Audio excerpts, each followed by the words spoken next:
Hello guys, welcome to my another video of सभी regulations. ठीक है, जैसे कि हमने प्रीवियस 3 क्लासेस में रेगुलेशंस कवर की थी, अब उससे नेक्स्ट पे हम जा रहे हैं। 13 तक हम कवर कर चुके थे, अब रेगुलेशन 14 पे हम मूव ऑन करते हैं। बेसिकली रेगुलेशन 14 क्या कहता है, कोई भी फीस या अदर चार्जेस जो भी पे किए जाते हैं रिकॉग्नाइज स्टॉक एक्सचेंज को। ठीक है, तो उसके बारे में कोई भी लिस्टेड एंटिटी शेल यानी कि मैंडेटरी पे करेगी सारी फीस, कोई भी चार्जेस जो भी एप्लीकेबल होंगे लिस्टेड एंटिटी पर। ठीक है, रिकॉग्नाइज स्टॉक एक्सचेंज को जो भी मैनर उन्होंने प्रिस्क्राइब कर रखा होगा वो। ठीक है, तो ये था आपका रेगुलेशन 14। सिंपल शॉर्ट था बहुत कि आपको पेमेंट करनी है सारी चीजों की, जो भी फीसेस चार्जेस जो भी आपको रिकॉग्नाइज स्टॉक एक्सचेंज ने प्रोवाइड करवा रखे हैं, वेदर बीएससी और एनएससी। ठीक है, अब रेगुलेशन 15 पर चलते हैं, जो कि बेसिकली एप्लीकेबिलिटी पर बेस है। ठीक है, अब इसमें क्या है, इसमें आपके लिए कुछ हाई डेट वाली भी होती है और कुछ इक्विटी वाली होती है, तो हम इक्विटी वाला देखेंगे जो भी हमारे केस में एप्लीकेबल है। ठीक है, हाई डेट सिक्योरिटी वाला नहीं।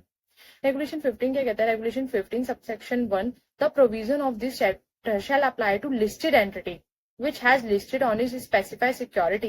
ठीक है, उन पर एप्लीकेबल करता है जिन्होंने भी वो लिस्टेड एंटिटी जिन्होंने अपनी सिक्योरिटीज को रजिस्टर करवा रखा है रिकॉग्नाइज स्टॉक एक्सचेंज पे, या तो मेन बोर्ड पे बीएससी एनएससी होगा, या फिर आपका एसएमई होता है जो कि एसएमई एक्सचेंज जो कि छोटी कंपनीज के लिए होता है, या फिर इनोवेटर्स ग्रोथ प्लेटफॉर्म। ठीक है, पहले से इंस्टीट्यूशनल ट्रेडिंग प्लेटफॉर्म के नाम से जाना जाता था, अब है इनोवेटर्स ग्रोथ प्लेटफॉर्म। कुछ कुछ आपकी जो भी है एप्लीकेबिलिटी के बेस पर है। ठीक है, तो ये 3 है, मेन बोर्ड, एसएमई और इनोवेटर्स। ठीक है, इस पर आप जो भी रजिस्टर्ड है कंपनी यानी कि उन्होंने अपने आप को लिस्ट करवा रखा है, ठीक है, उन पर एप्लीकेबल है। अब उसके बाद 1A क्या कहता है, the provision of this regulation and regulation 16 से लेकर रेगुलेशन 27 तक जो भी है आपके बेसिकली कॉर्पोरेट गवर्नेंस से रिलेटेड शैल अप्लाई होंगे लिस्टेड एंटिटी पर जिनकी भी which has listed it's non convertible debt security and has outstanding value of listed non convertible debt security, यानी कि जिनकी एक तो नॉन कन्वर्टेबल डेट सिक्योरिटीज है, ठीक है, और उसके अलावा वो तो है ही, और वो आउटस्टैंडिंग भी है, कितनी, 1000 करोड़। ठीक है, 1000 करोड़ रुपीज और 500 करोड़। ठीक है, एंड अबव।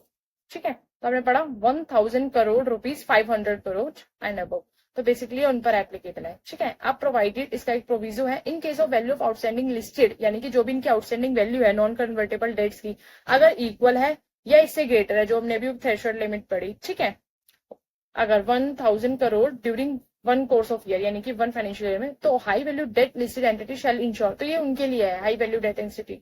ठीक है, ये हमारे पर एप्लीकेबल नहीं है, तो उन्हें क्या करना पड़ता है, विद इन 6 मंथ के अंदर अंदर जैसे वो ट्रिगर हो जाता है, यानी कि उनकी जो पॉइंट बताया हमने एक्सीड हो जाती है, थ्रेशोल्ड लिमिट ट्रिगर हो जाती है, तो उन्हें डिस्क्लोजर देना पड़ता है कॉर्पोरेट गवर्नेंस कंप्लायंस रिपोर्ट में भी। ठीक है, and from the third quarter following the date of trigger. ठीक है, तो जिस जो भी मतलब मानो ट्रिगर हुआ है उसके 3 मंथ के अंदर अंदर हमें पता है क्वार्टरली कंप्लायंस आते हैं, तो उसमें आपको बताना पड़ता है। ठीक है, तो बेसिकली उनके लिए था जिनके नॉन आउटस्टैंडिंग डेट होते हैं, तो ये हमने बताया कॉर्पोरेट गवर्नेंस की रेगुलेशंस उन पर भी एप्लीकेबल है।